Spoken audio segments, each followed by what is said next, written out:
Vamos a dar gracias a Dios por las mamás, ¿verdad? En este día. Felicidades a todas las mamás. Ahí puse un texto para recordarlas. Ahorita lo vamos a leer, vamos a orar. Y vamos a pedir al Señor que sea con nosotros en esta mañana, durante todo este día. Que podamos concentrar nuestra mente, ¿verdad? En glorificarle, en bendecir su nombre. Y que podamos escuchar palabra de Dios para nuestra edificación. Durante la escuela dominical, durante la predicación, y que todas las actividades sean para su gloria. Señor, te damos gracias en esta mañana. Estamos contentos, Señor, de un día más poder venir a este lugar y exaltar tu nombre, bendecirte, Señor. Nos da gusto también, Señor, poder festejar el día de hoy a cada una de las mujeres que tienen la dicha de ser madres. Que tienen la dicha, Señor, de cumplir con este llamado, Señor, para la siguiente generación. Sé con ellas, Señor, en este día, bendícelas, guárdalas, que sea tu sabiduría en ellas, Señor, para la educación, para el consejo, para el amor de sus hijos. Permite que todos nosotros estemos concentrados, pues, en estos momentos de enseñanza y que todo lo que hayamos preparado para el día de hoy sea para tu gloria, Señor. Te pido por mis hermanos que están ya presentes, gracias por ellos. Te pido por los hermanos que vienen en camino, Señor, que podamos reunirnos en este lugar para glorificar tu nombre. Te doy gracias en nombre de Cristo Jesús. Amén.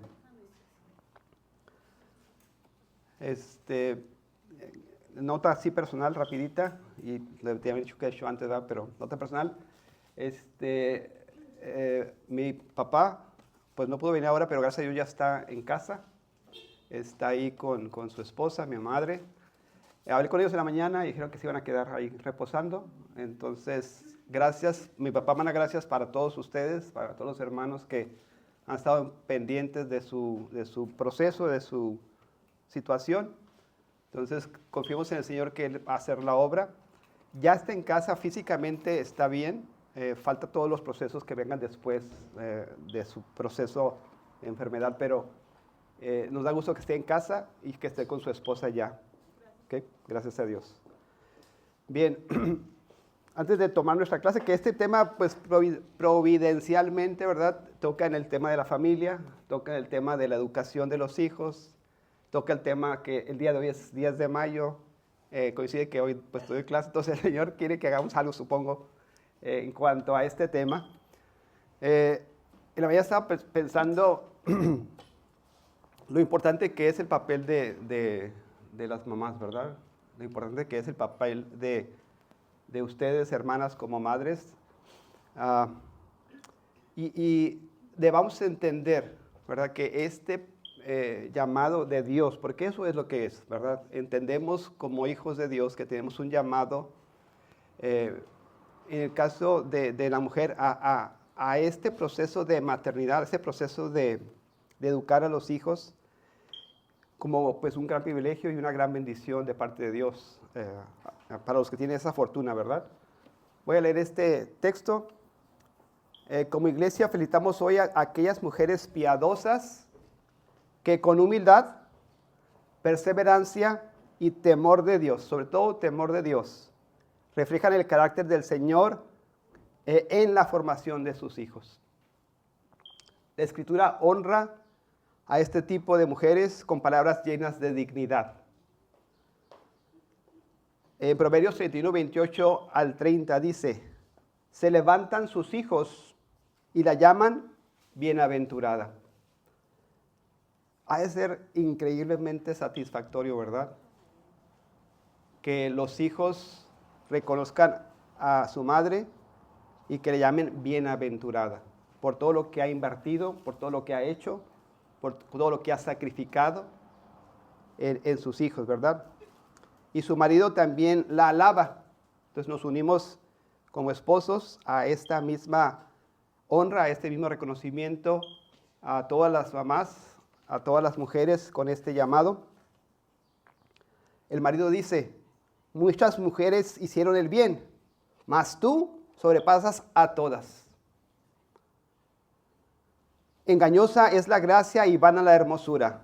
La mujer que teme a Jehová, esa será alabada.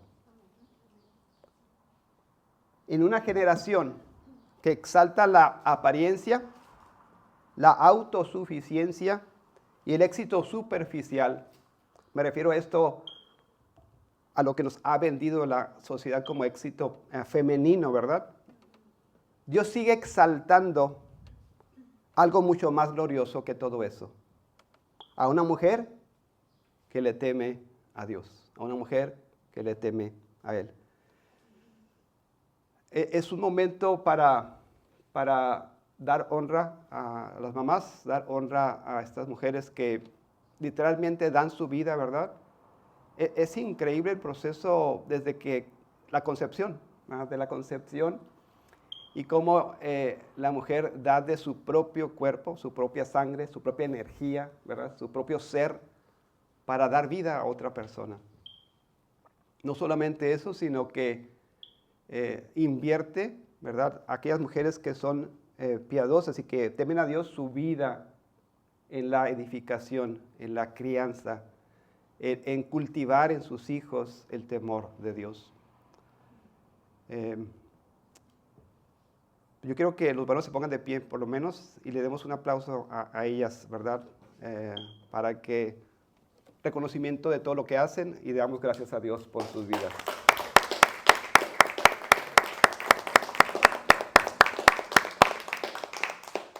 Gracias. Pudiera decir más, pero voy a llorar si es que hasta aquí. Lo voy a dejar aquí. Pero gracias, hermanas, de verdad. Gracias por su trabajo. No piensen que este llamado es antiguo, que ese llamado ya no es culturalmente relevante. Es el llamado más importante que tenemos. Ustedes como mujeres, nosotros como varones, en su rol, en su responsabilidad cada quien, pero es el llamado más importante que tenemos. De parte de Dios, en nuestras vidas, no solamente para edificación de la siguiente generación, que eso es lo que estamos haciendo, pero para satisfacción, para gozo nuestro, cuando estamos en el plan de Dios, cuando estamos siguiendo el diseño de Dios, somos bendecidos, ¿verdad? Y entonces, deseo que eso sea en sus vidas, que valoren este llamado, que inviertan su vida, ¿verdad? Literalmente en sus hijos en la siguiente generación. Si por algún motivo no tiene hijos, a lo mejor tiene sobrinos, a lo mejor tiene nietos, a lo mejor tiene un vecinito, ¿verdad?, que ocupa ayuda. Esa es la otra cosa. Tenemos diferentes circunstancias en la sociedad, en la iglesia misma, ¿verdad? Personas solas, mujeres solas, hombres solos, pudiera ser el caso también, que están educando a los hijos. Entonces, si usted puede ayudar, ¿verdad?, en esos contextos a una hermana, a un hermano, es de bendición para esa familia y para las siguientes generaciones que vengan a partir de ellos, ¿verdad? La última clase estuvimos hablando de esto, creo que fue el último que dijimos. Hablamos de la negligencia de Israel, ¿se acuerdan? De comunicar las grandezas de Dios a la siguiente generación. Voy a repetir nada más para que tengamos ese contexto y continuar con el tema. Voy a leerlo directamente de Jueces. Es el capítulo número 2.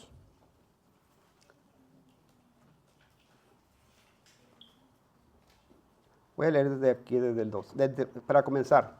Dice, y el ángel de Jehová subió de Gilgal a Boquim y dijo, yo os saqué de Egipto y os introduje a la tierra de la cual había jurado a vuestros padres, diciendo, no invalidaré jamás mi pacto con vosotros, con tal que vosotros no hagáis pacto con los moradores de esta tierra, cuyos altares habéis de derribar.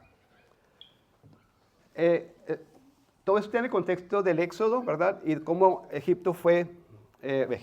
Israel fue sacado de Egipto y enviado o direccionado a la tierra prometida.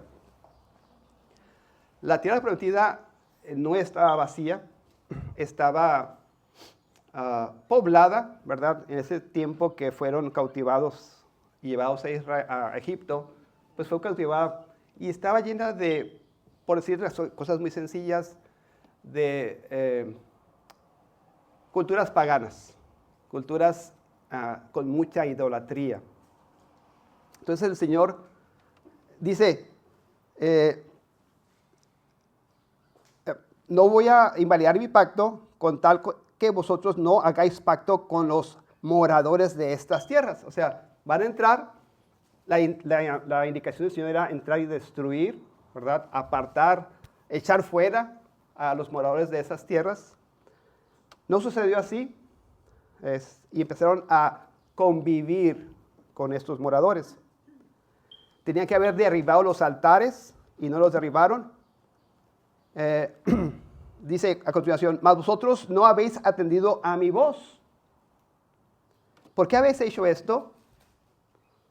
Por tanto, yo también digo, hablando Jehová, no los echaré a los moradores de delante de vosotros, sino que serán azotes para vuestros costados, y sus dioses os serán tropezadero. Cuando el ángel de Jehová habló estas palabras, todos los hijos de Israel, cuando el ángel de Jehová habló estas palabras a todos los hijos de Israel, el pueblo alzó su voz y lloró. Y llamaron el nombre de aquel lugar Boquim, y ofrecieron ahí sacrificio a Jehová. Porque ya Josué había despedido al pueblo, y los hijos de Israel se habían ido cada uno a su heredad para poseerla. Y el pueblo había servido a Jehová todo el tiempo de Josué, y todo el tiempo de los ancianos que sobrevivieron a Josué, los cuales habían visto todas las grandes obras de Jehová que él había hecho por Israel.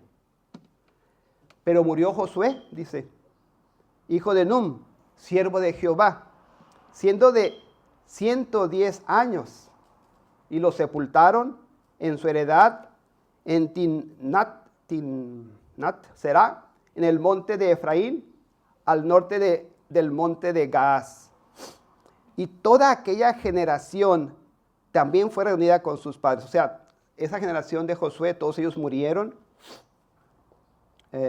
Josué, esos líderes, la generación entera, y se levantó después de ellos otra generación que no conocía a Jehová ni la obra que él había hecho por Israel. Y esto es lo que recalcábamos la semana pasada, que fue un error garrafal, un error no comunicar, ¿verdad? Las grandezas de Jehová a la siguiente generación. Declara ahí el texto que esa generación que nace de ellos no conocía a Jehová, ni la obra que él había hecho por Israel. 11. Después los hijos de Israel hicieron lo malo ante los ojos de Jehová y sirvieron a los Baales. Dejaron a Jehová, el Dios de sus padres, que los había sacado de la tierra de Egipto, y se fueron tras otros dioses. O sea, imaginen el contexto, ¿verdad? Ellos iban a entrar a una ciudad, el texto es bien claro, una ciudad que no edificaron, ¿verdad? Una ciudad de abundancia literalmente, pero había peligros ahí. Había una cultura pagana, una cultura de idolatría.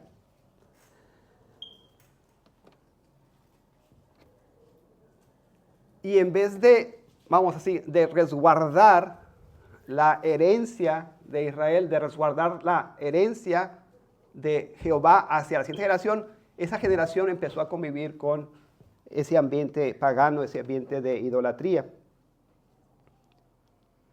Dice el 13, dejaron a Jehová, el Dios de sus padres, que los había sacado de la tierra de Egipto, y se fueron tras otros dioses, los dioses de los pueblos que estaban en sus alrededores, a los cuales adoraron y provocaron a ira a Jehová.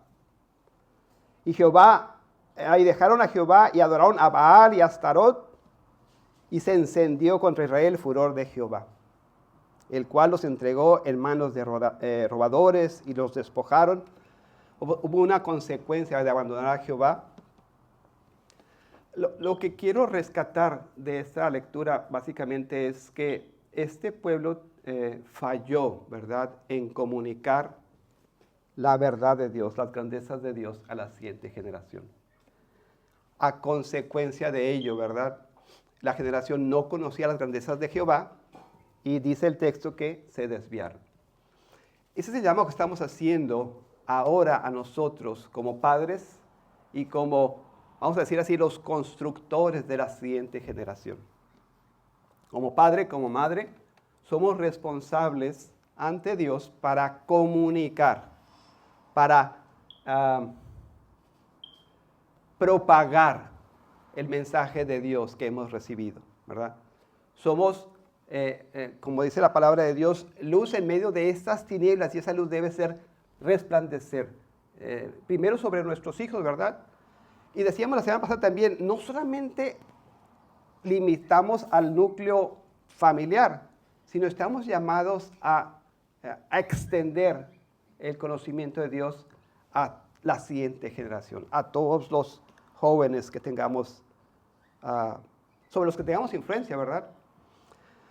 A veces tenemos en nuestras mentes el deseo de influir el mundo, de cambiar el mundo. De hecho, ese ha sido mi propósito siempre. Cuando estaba muy chico, recuerdo que platicando con mi papá tiene pues una idea, bueno, al menos en lo que me comentaba en aquel entonces, estamos hablando de unos 40 años o no sé cuánto, de que la política es un instrumento para cambiar la sociedad. Y algunas veces lo discutía con él y decía, no creo que sea la forma que, al menos a la que el Señor me ha llamado, es a comunicar esta verdad. Y estoy convencido, hermanos, hermanas, que comunicando esta verdad podemos cambiar el mundo. Podemos influir de tal manera, podemos brillar de tal manera que podemos literalmente ser agentes que transforman, ¿verdad? En la gracia de Dios, por supuesto, en el poder de Dios, en el mandato de Dios a nuestros hijos y a la siguiente generación. Ese es el llamado, ese es de lo que estamos hablando aquí, de la importancia y trascendencia del rol de los padres, de las madres, sobre sus hijos y sobre las siguientes generaciones. Cuando la verdad no se siembra en nuestros hijos, el error va a germinar. Muchas veces, sobre todo cuando hay situaciones de conflicto entre los padres, que una persona cree una cosa, otra persona, el papá cree una cosa, la mamá cree otra cosa. A veces el acuerdo entre los padres es no enseñar al niño cuestiones religiosas, sino hasta que sea grande, para que él pueda decidir. Y por lo que sabemos de la enseñanza bíblica, ese es el peor de los errores, ¿verdad? Nuestro hogar no puede ser neutral. Nuestro hogar no es un lugar neutral.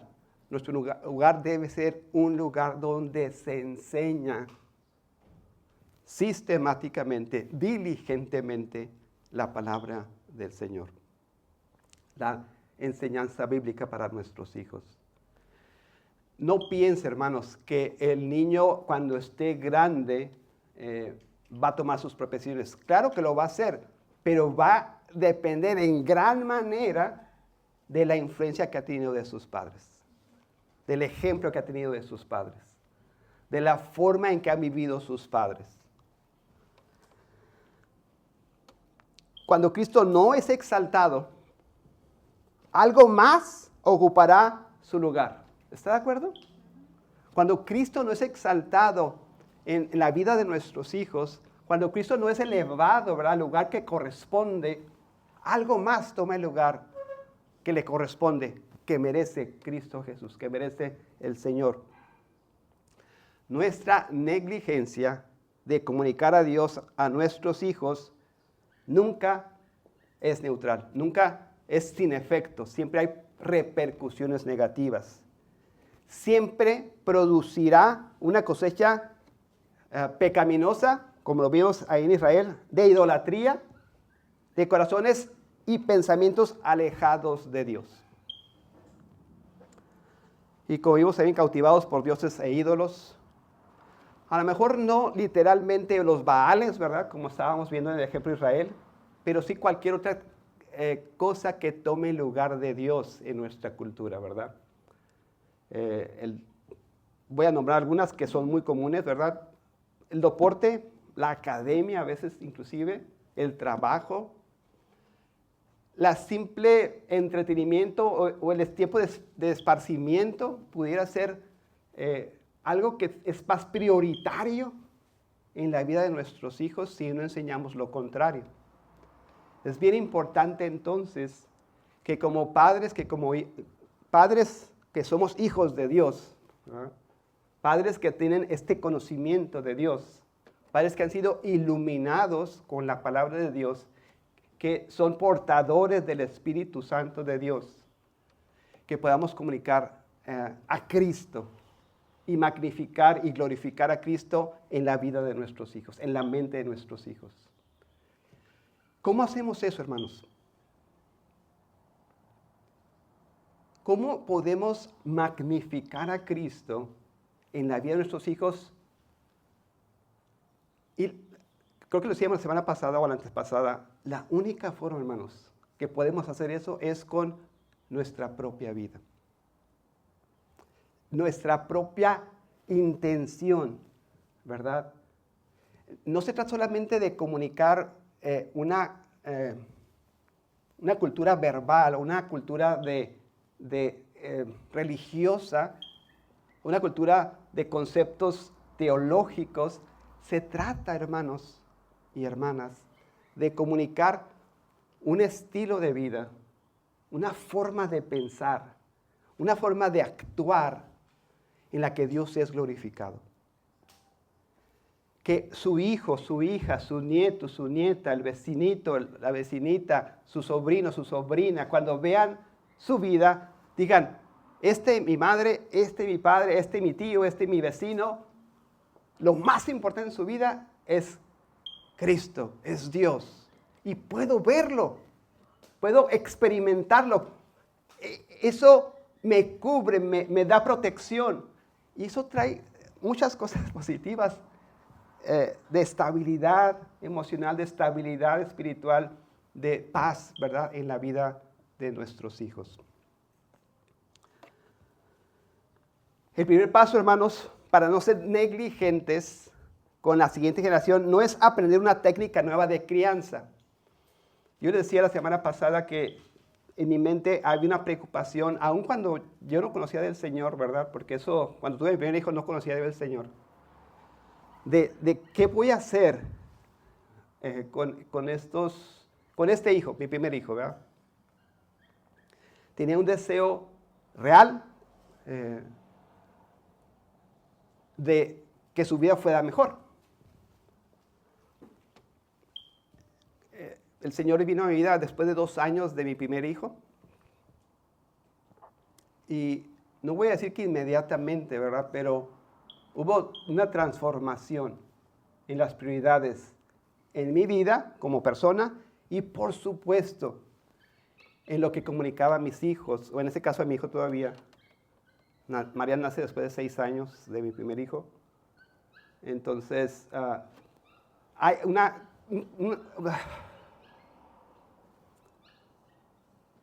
un deseo, para empezar, un deseo de que mi hijo de 2 años empezara a experimentar esta atmósfera diferente, ¿no? No voy a entrar en mucho detalle, pero pues iba a la iglesia con mi hijo de 2 años, ¿verdad? Literalmente, se imagina un niño de 2 años ahí corriendo y todo eso, igual, pero ahí estaba. En mi mente buscaba una forma en la que este muchacho fuera transformado.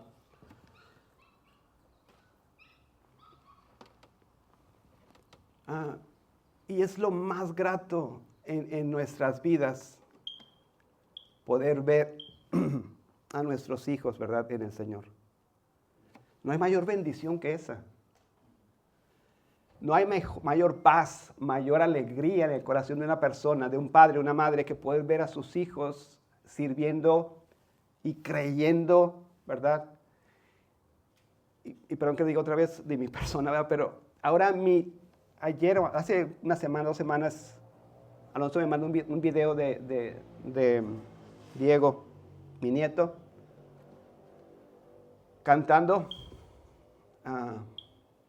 orando.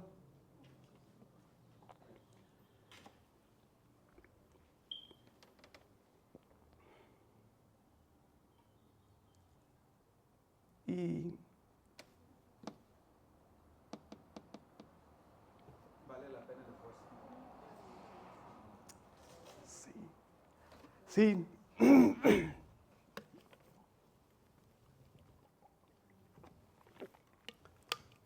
sí, es lo mejor. Es lo mejor que se puede experimentar en la vida. Y cómo Dios es fiel, ¿verdad? En tu siguiente generación, en los hijos de tus hijos, ¿verdad? El niño, digo, no tiene conciencia aún, pero verlo cantar, verlo orar, ser instruido, ¿verdad?, en estas verdades. Confiamos que Dios use eso, ¿verdad?, para llamar a Diego, a Renata en su momento. Pero esto es, hermanos, esa es la motivación de invertir nuestra vida en nuestros hijos, en los hijos de nuestros hijos. Que podamos gloriarnos, que podamos disfrutar, que ese es el propósito de Dios. Que podamos gozarnos en Dios, en este plan que tiene para nuestras familias, para nuestras generaciones. Es lo más hermoso, hermanos, lo más bello, sí, profesor. Creo que obviamente nadie queremos morirnos pronto, ¿verdad? Pero creo que cuando nosotros vemos, al menos yo lo he meditado así varias veces, cuando nosotros vemos que nuestros hijos están apuntados en la dirección de Cristo, pero sobre todo que ellos empiezan a tener una fe personal, ¿verdad? Porque Pablo le menciona a Timoteo, ¿no? Trayendo a la memoria la fe no fingida que hay en ti, ¿verdad? La cual habitó primero en tu abuela Loida y en tu madre Eunice, y estoy seguro que en ti también. Sí. O sea, primero fue la abuela, y la abuela Loida se la transmitió a la madre Eunice, y la madre Eunice se la inspiró, ¿verdad? Porque no se las podemos imponer, Claro. las podemos inspirar. Pero qué bonito, ¿no? Pablo le dice, y estoy seguro que en ti también. Entonces ya es una fe personal, ¿no? Entonces, pues sí, nadie nos queremos morir ya, pero yo he pensado esto, que cuando yo vea a mis hijos con una fe personal, yo bien podría decir, ya no tengo nada que hacer aquí. O sea, ya cumplí. Claro. Ya peleé la buena batalla, ¿verdad? He acabado la carrera, he inspirado la fe. Porque ¿qué más podría hacer uno, ¿no? Mi forma de pensar, ahorita que mencionabas de la política, a lo mejor los que de repente ahí me ven en Facebook, de repente yo hago comentarios sobre temas de política, porque yo creo que los cristianos tenemos una obligación. No, los cristianos no nos podemos quedar de brazos cruzados viendo que el país está cayendo en pedazos, con pésimos gobernantes como jamás los hemos tenido en toda la historia. Esa es mi opinión, y creo que es una opinión bastante bien analizada. No nos podemos quedar callados y decir, no, lo importante es mi familia, y mi familia, y mi familia. No, tenemos que hacer, por lo menos, somos la sal de la tierra, somos la luz del mundo. Pero de todas maneras, aún así, mi forma de pensar es, porque yo, por ejemplo, en algún tiempo yo acaricié la posibilidad de dedicarme a la política. Después dije, ¿para qué? Dije, conociéndome, como soy de radical, me van a matar en 2-3 años. Y no quiero dejar a mi esposa, ¿verdad?, sin esposo, ni a mis hijos sin padre. No, mejor me voy a algo más trascendente. Criar a mis hijos, para ser el mejor padre posible, a pesar de mis errores, defectos, pecados. Y aunque no quito el dedo del renglón de que somos la sal de la tierra y luz del mundo, y tenemos que de alguna forma ser transmitir valores cristianos a esta sociedad podrida, porque para eso estamos aquí. De hecho, hay fundamento bíblico. Dice el Señor, le dice a través del profeta a los israelitas: a la tierra donde van, procuren la paz de esa ciudad, porque en la paz de esa ciudad ustedes también tendrán paz. Sí, tenemos que hacer eso, pero hay algo más importante, y es que dirijamos a nuestros hijos como flechas al blanco correcto, que es Cristo. Y creo que cuando nosotros lo hacemos, yo lo digo a nivel personal, yo bien podría decir, yo bien lo podría decir: Señor, ya no sé si a lo mejor en la iglesia tengo algo más que hacer o con gente de afuera, pero si no logro nada en la iglesia y no logro nada con gente de afuera, los discipulados, la verdad, no me importa. La verdad, espero que lo dimensionen en qué sentido lo estoy diciendo, hermanos. No me importa si no logré nada con ellos. Me importa que haya logrado algo con mis hijos. Eso es lo más importante. Sí, creo que eso es lo que a veces perdemos de vista, ¿verdad? Porque a veces nos envuelve, sí, el deseo de servir, no que esté mal, pero a veces descuidamos, ¿verdad? Lo que es nuestra responsabilidad personal. Nadie más, ¿verdad? Le ha sido delegada esa responsabilidad. Nosotros, como padres, como madres, tenemos responsabilidad de nuestros hijos. Y creo que cuando invertimos nuestras vidas en ellos, como dije, estamos cambiando la cultura de esa siguiente generación, ¿verdad? Estamos invirtiendo nuestro tiempo para que esa generación cambie. Y si esa cambia, los hijos van a cambiar y los nietos. Y ese es el sentido en el que yo visualizo el cambio del mundo. En ese sentido de cómo podemos nosotros, a través del Evangelio, impactar a la siguiente generación. Esto no quiere decir que estamos limitados en el alcance. Hacemos esto con la intención de iluminar, de brillar para la siguiente generación. No exclusivamente para nuestros hijos, principalmente para nuestros hijos, ¿verdad? Sería el punto. El primer paso para no ser negligentes con la siguiente generación no es aprender una nueva técnica de crianza, sino rogar por un corazón renovado. Yo no puedo invitar a mi hijo a deleitarse en Dios si yo no me deleito en Dios. Yo no puedo invitar a mi hijo a amar a Dios si yo no amo a Dios. Entonces, para la buena crianza de los hijos, lo primero es que nuestra vida esté en Cristo Jesús, ¿verdad? Pregúntate, hermanos, y Isabel me decía en la mañanita, no, que sea un día de gracia para no regañes a la gente. No estoy regañando a la gente, estoy tratando de ayudar a las personas y queremos como reflexionar en este campo tan importante para nuestras vidas, ¿verdad? Mi tono no es para exhibir nuestro pecado en el sentido de que, te voy a culpar, simplemente para que nos arrepintamos si es necesario, ¿verdad? Para que tengamos conciencia de lo que hemos hecho mal y cómo podemos regresar a nuestro propósito en Dios. Pregúntate, ¿anhela usted a Dios genuinamente? ¿En tu corazón está este deseo genuino por Dios? De todo corazón, en todo tu ser, en toda tu mente. Esa sería como la primera pregunta que deberíamos hacer a nuestras vidas. ¿Es tu vida un testimonio vivo, palpable, de que amas a Dios? ¿O acaso será una contradicción, verdad, a la enseñanza que quieres impartir? ¿Ven tus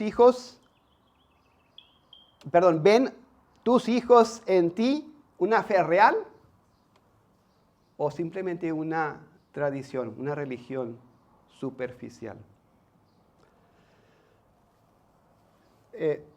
Culturalmente, nuestra sociedad latinoamericana tiene muy arraigado la tradición religiosa.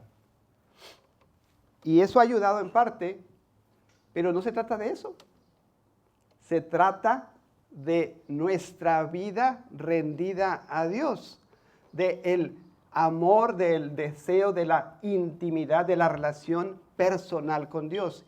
y cómo esto se refleja en nuestras vidas para que nuestros hijos, nuestras hijas aprendan, ¿verdad?, de sus padres. No podemos guiar a nuestros hijos a un lugar donde nosotros mismos no habitamos. Una paternidad fiel fluye de una vida que está rendida a Dios. ¿Lo creo eso?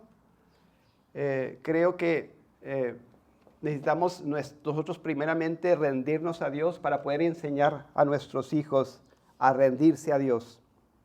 Necesitamos obedecer a Dios nosotros primero, antes de poder exigir a nuestros hijos que obedezcan a Dios. Es pues hipócrita de alguna manera, o es risorio querer enseñar a nuestros hijos a obedecer a Dios cuando ellos pueden observar en nuestras vidas que no hacemos lo mismo. O le estamos enseñando cómo ser hipócritas, cómo aparentar, porque ese es el reto más importante de los padres, porque los padres o una persona que predica aquí, imagínense yo,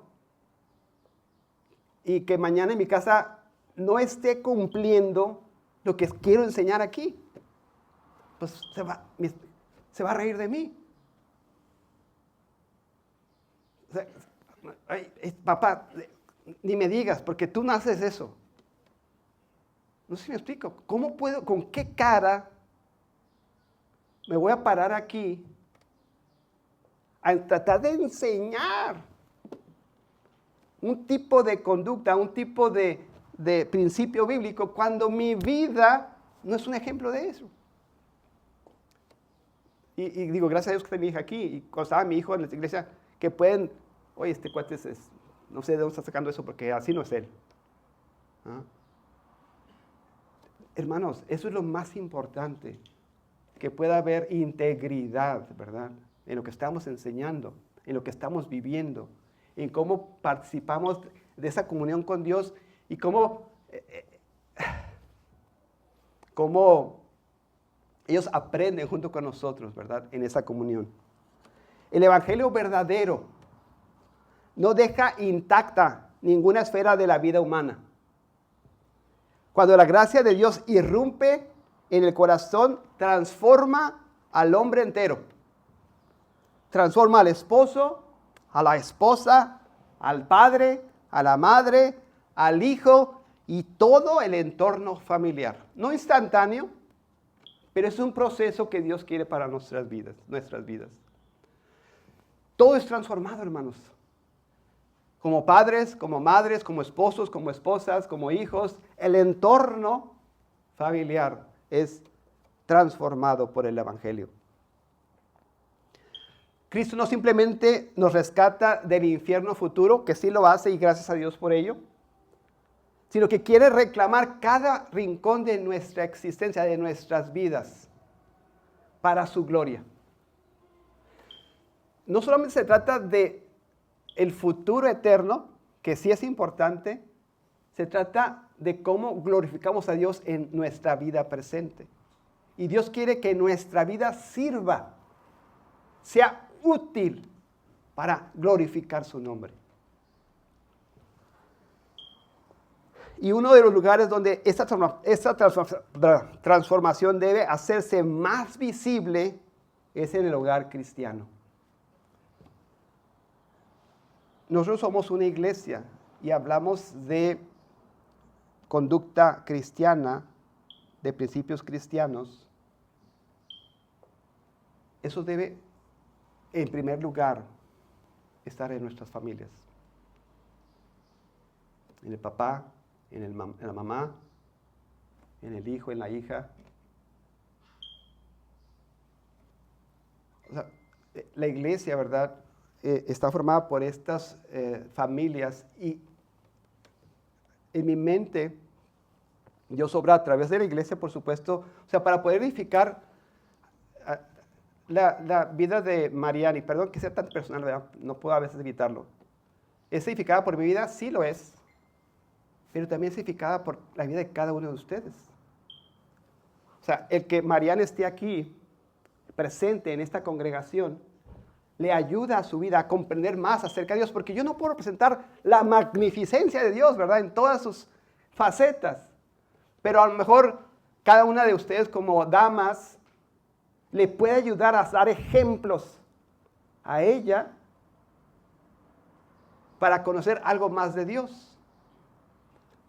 Los varones, ¿verdad? Con su ejemplo, con su palabra, pudieran influir, ayudar, formar la vida de los jóvenes. O sea, por eso Dios es tan sabio. O sea, reúne a esas familias individuales en grupos más grandes para que podamos demostrar a Dios en todas sus capacidades, no sé, en todas sus, no capacidades, en todo su esplendor, en toda su gloria. O sea, una persona, yo como Alonso Larraguibel, en lo individual, por más que me pueda esforzar con mi hijo, con mi hija, no puedo representar, no puedo dar ejemplo de todas las perfecciones de Dios. En la iglesia, ¿verdad? Ahora, como grupo donde se manifiesta la gloria de Dios, podemos influir y podemos ayudar al crecimiento de nuestros hijos. Creo que al final todo este se une con lo que hemos estado hablando. Ya hablamos de masculinidad bíblica, ya hablamos de feminidad bíblica, ya hablamos de matrimonios bíblicos. O sea, esta es una ecuación, ese es un diseño de Dios.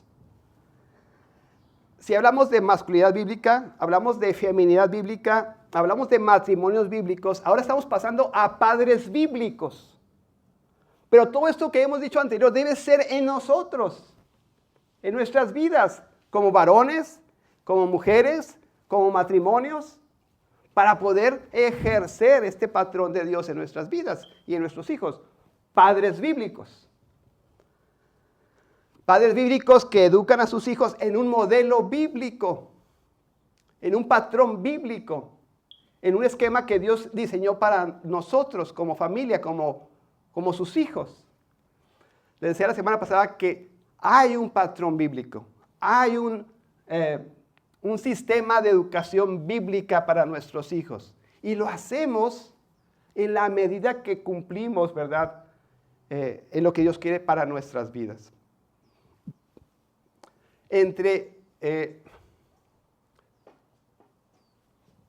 Entre más seamos fieles a estos principios de la palabra de Dios, Dios más se magnifica, se glorifica en nuestros hijos, en nuestras vidas. Aquí a veces sucede que surgen las dudas, ¿verdad? Y surgen las preguntas. ¿Qué pasa si en mi caso específico hay alguna situación en mi vida que no cumple, ¿verdad?, con esos parámetros? Y creo que ya lo he dicho, al final la vida de nuestros hijos depende de la gracia de Dios. La vida de nuestros hijos depende de lo que Dios haga en sus vidas. Y puede ser que no seamos el padre perfecto, que no seamos la madre perfecta, que no seamos la familia perfecta, pero aún así Dios se complace en extender misericordia, en extender gracia a la siguiente generación. Lo único que estoy diciendo es que este es el patrón bíblico. Entre más nos apeguemos a Él, Dios es glorificado.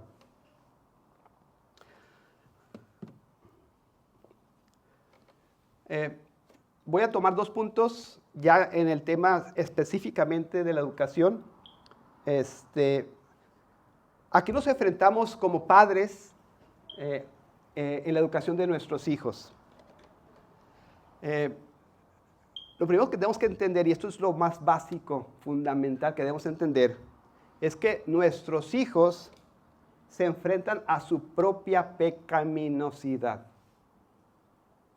Eso es un fundamento de la enseñanza bíblica. Nuestros hijos se enfrentan primeramente a su propia pecaminosidad. La primera y mayor amenaza para el corazón de nuestros hijos no está fuera de ellos, sino dentro de ellos. La Escritura enseña con absoluta claridad que nuestros hijos no nacen moralmente neutros, ni espiritualmente inclinados hacia Dios. Nacen con una naturaleza caída, heredada de Adán y de nosotros, sus padres. Ese es el primer problema de nuestros hijos. Su naturaleza pecaminosa. He aquí, dice el Salmo 51, en maldad he sido formado y en pecado me concibió mi madre. Por cuanto todos pecaron y están destituidos de la gloria de Dios. Y leíamos la semana pasada, la necedad está ligada al corazón del joven, del muchacho, del niño. O sea, el primer problema de nuestros hijos, hermanos, y ese es el punto radical de diferencia entre la enseñanza bíblica y la secular, es que nuestros hijos están bajo la influencia del pecado. Esto significa que la rebeldía, el egoísmo, la mentira, la ira y la autosuficiencia no son conductas aprendidas únicamente. Esa es la postura secular del ambiente, sino que brotan naturalmente del corazón caído de nuestros hijos. Debemos decirlo con sobriedad. Nuestros hijos vienen al mundo con el mismo corazón pecador que habita en nosotros. Si Dios no interviene y sus padres no pastorean diligentemente ese corazón, ¿qué dice ahí? El pecado seguirá su curso natural. No hagas nada con el niño, no le enseñes nada. El resultado va a ser que el pecado va a tomar su causa natural. No lo dirijas, no lo disciplines, no lo enseñes. Déjalo. El pecado va a tomar su causa natural. Tenemos que hacer algo. Somos llamados a intervenir. Somos llamados a prevenir. Somos llamados a disciplinar para que esto no siga su causa natural o su causa natural. La cultura contemporánea insiste en que el ser humano es básicamente bueno y que el problema está solamente en el entorno, en el ambiente, en las circunstancias, en la familia. Pero la Biblia enseña lo contrario. La doctrina del pecado original es esencial para entender correctamente la crianza. Si creemos que el niño es inherentemente bueno, entonces la disciplina parecerá innecesaria y la corrección parecerá opresiva. Lo voy a leer otra vez. Si creemos que el niño es inherentemente bueno, entonces la disciplina parecerá innecesaria y la corrección parecerá opresiva. Y no es así. Es necesaria. Es requerida para evitar que el pecado tome su curso natural. En el modelo de Dios para la crianza de los hijos, y ahorita lo vamos a ver, habla de disciplina, de instrucción, de corrección, de amonestación, para que este ambiente de pecado no tome su curso natural. Pero Dios dice, vean cómo concibe la Biblia a nuestros hijos y a todas las personas, ¿verdad? Porque del corazón salen los malos pensamientos, los homicidios, los adulterios, las fornicaciones, los hurtos, los falsos testimonios, las blasfemias, del corazón, de adentro de la persona. El problema fundamental del hombre y de la mujer es interno antes que externo. No solamente se trata de las emociones externas que tiene la persona, se trata de lo que hay en el interior de la persona. Por eso la crianza bíblica no busca simplemente mejores modales. O sea, que el niño se comporte de cierta manera. Educarlo para que sea amable, para que sea correcto en su expresión, correcto en su andar, correcto socialmente hablando. No solamente se trata de eso, o no somos llamados a eso. La Biblia lo que busca es confrontar el pecado y dirigir el corazón del niño, de la niña, del joven, de la joven, hacia Cristo Jesús. ¿De qué nos sirve, verdad, hermanos? Que nuestro hijo, nuestra hija sea bien portado, socialmente hablando, cuando su corazón está lejos de Cristo. O sea, nuestro llamado es, sí a la educación, sí a los modales, estamos viviendo una sociedad, pero sobre todo a que el corazón del niño sea dirigido, sea impulsado, sea enseñado a amar a Cristo, a glorificar a Cristo, a que Cristo sea exaltado, ¿verdad? Esa es la diferencia entre la educación bíblica y la que no es bíblica. La postura social, la postura cultural es instruir al niño en su educación académica, en su educación profesional, en sus modales, en cómo interactuar con la sociedad. No digo que eso está mal, está bien, pero jamás van a tocar el punto de dirigir su corazón hacia Dios. Y esto es a lo que somos llamados. Hacerlo primero con la intención en nuestro corazón de que el niño y la niña sean dirigidos hacia Cristo. Nuestros hijos son pequeños pecadores, pero pecadores reales. No. Y creo que a veces eso nos choca, pero es el primer punto que tenemos que entender. Aunque suene fuerte, debemos entender algo.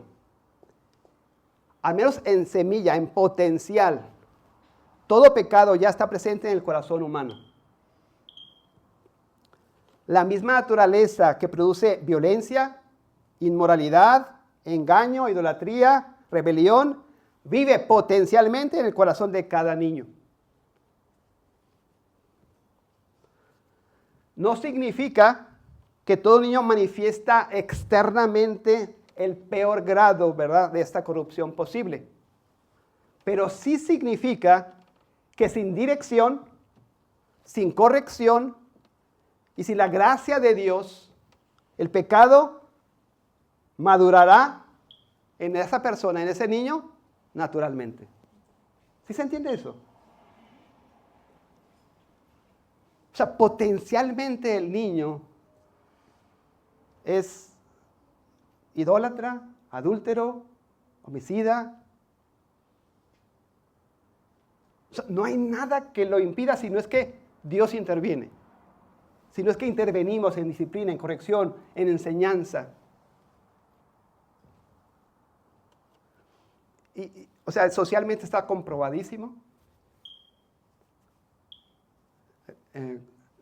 La mayor incidencia de delincuencia en la sociedad son de hijos donde no está el padre, por ejemplo, en casa, o han sido abusados por los padres.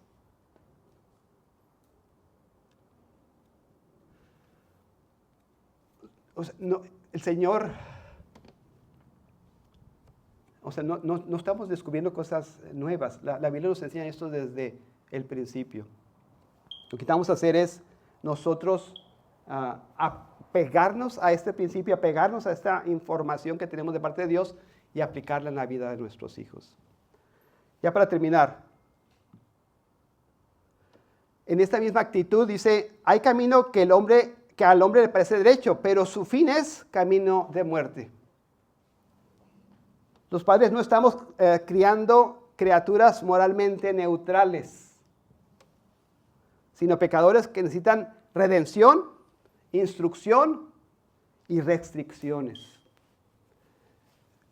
A lo mejor los términos se oyen complicados o muy agresivos, pero esto es la enseñanza bíblica, hermanos. Aquí la importancia de la crianza bíblica. Criarlos en disciplina y amonestación del Señor. Es el texto que vamos a ver a continuación. Es como la introducción a ese texto. Si no hacemos algo, hermanos, con nuestros hijos, el pecado naturalmente toma su rumbo. La enseñanza en Efesios dice, criadlos en disciplina y amonestación del Señor.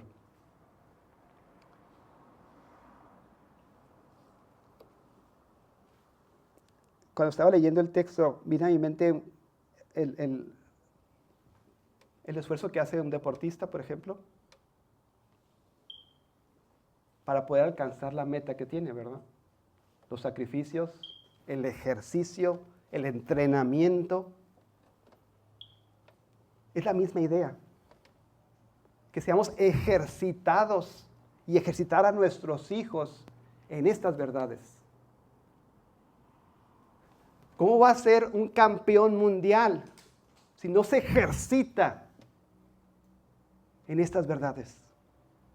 ¿Cómo va a ser y comprender estas grandezas de Dios si no está constantemente siendo instruido para alcanzar su máxima expresión, su máximo potencial en Dios? Ese es nuestro trabajo. A eso hemos sido llamados. Ese es el ministerio que Dios ha puesto en sus vidas, en nuestras vidas, para invertirlo en la vida de nuestros hijos. Roguemos a Dios que esto sea en nuestro corazón, como padre, como madre, como iglesia, como sociedad. Vamos a orar.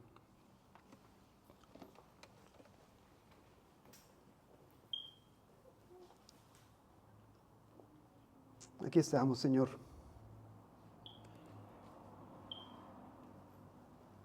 Con toda solemnidad, Señor, con toda claridad, entendiendo, comprendiendo, Señor, el llamado que tienes para nosotros. Te ruego que esto sea, Señor, principalmente nuestro llamado. Que nuestras familias sean edificadas, Señor, en estas palabras. Que nuestros hijos, nuestra esposa, nuestras hijas, Señor, sus hijos sean edificados, Señor, con tu palabra. Permítenos ver, Señor, a nuestros hijos alabándote, a nuestros hijos glorificando tu nombre, a sus hijos, a los hijos de nuestros hijos, Señor, levantando sus manos en oración, en alabanza, rindiéndose, Señor, a tu poder, a tu gracia, a tu misericordia. Que podamos ver hombres y mujeres, Señor, cambiados, transformados por tu poder, por tu gracia, por tu evangelio en nuestras vidas. Que seamos instrumentos en tus manos, Señor, para la formación, para la construcción de la siguiente generación. Te ruego, Señor, que sea tu espíritu, tu palabra, Señor, tu fortaleza en nosotros para cumplir este llamado.